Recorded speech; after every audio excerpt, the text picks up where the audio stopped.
അറിയപ്പെടാത്ത സമയമാകുമ്പോ ആരും വരില്ല, ഒരു കുഴപ്പമുണ്ടാവില്ല, വീട്ടിൽ സുഖമായിട്ടിരിക്കാം, ഒറ്റ ആളും വരില്ല. ഒരു മനുഷ്യനെ പറ്റി നല്ലത് പറയുന്ന തന്നെ അവൻ മരിച്ചു കഴിയുമ്പോളാ നല്ല മനുഷ്യനായിരുന്നിട്ട് എന്തൊരു നല്ല മനുഷ്യനാന്നാണ്, പിന്നെ ശല്യത്തിനില്ലേ അത് പോയി. അപ്പൊ പിന്നെ ഏറ്റവും നല്ല അഭിപ്രായം കിട്ടുന്ന മരിച്ചു കഴിയുമ്പോളാ എന്തൊരു നല്ല തങ്കപ്പെട്ട മനുഷ്യനായിരുന്നു. അപ്പൊ നമ്മൾ ഈ ജീവിച്ചിരിക്കുന്ന സമയത്ത് നല്ല കാര്യങ്ങൾ കുറച്ച് ചെയ്യണമെന്നൊരു ആഗ്രഹമുണ്ട്. അങ്ങനെയൊക്കെയാണ് എന്റെ. പാവങ്ങളെ തെരഞ്ഞു പിടിച്ച് കണ്ടുപിടിച്ച് അവരെ മനസ്സറിഞ്ഞ് സഹായിക്കുന്ന ഒരു വലിയ മനസ്സിന്റെ ഉടമയുണ്ടായിരുന്നു.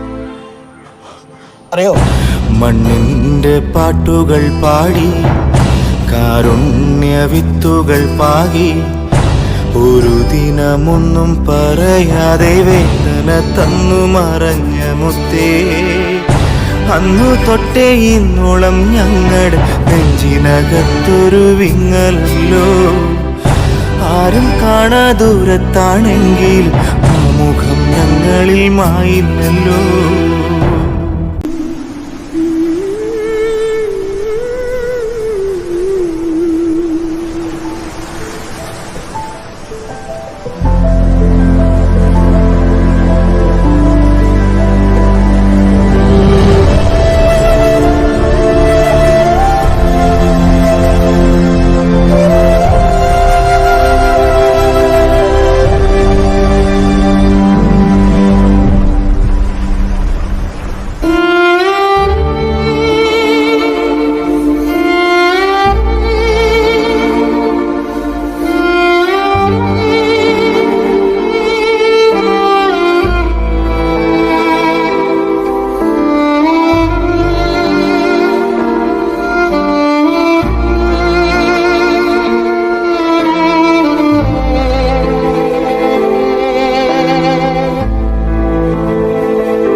സത്യവും ധർമ്മവും നോക്കുന്ന ഒരുപാട് ദൈവപുത്രന്മാർ നമ്മുടെ നാട്ടിലുണ്ട്.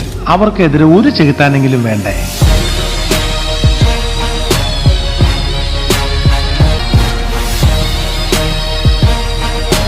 എന്റെ തലയ്ക്ക് പിന്നിലും കണ്ണുണ്ടെന്ന് കമ്മീഷണർക്ക് ഇപ്പൊ സംശയമുണ്ടല്ലേ?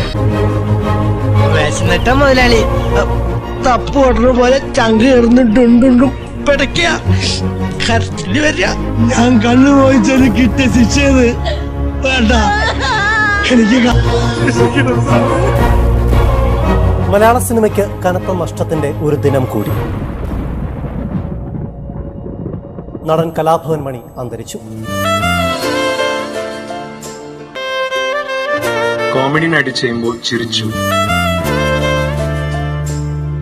വില്ലനായിട്ട് കാണുമ്പോൾ അവരെ കണ്ടിട്ട് പേടിച്ചു, ക്യാരക്ടർ ആർട്ടിസ്റ്റായിട്ട് കാണുമ്പോൾ അവരോട് കരഞ്ഞു. എന്നോട് ക്ഷമിക്കണം സാറേ, അവള് ജയിക്കില്ലട മോനെ. അവരൊരു കംപ്ലീറ്റ് ആക്ടർ. മനോഹരമായ നിഷ്കളങ്കമായ ചിരി എന്ന് നമ്മുടെ കൂടെ ഉണ്ടാവും. ശരിയാണല്ലോ, മനുഷ്യന് എപ്പോഴും ഒരു സമാധാനം.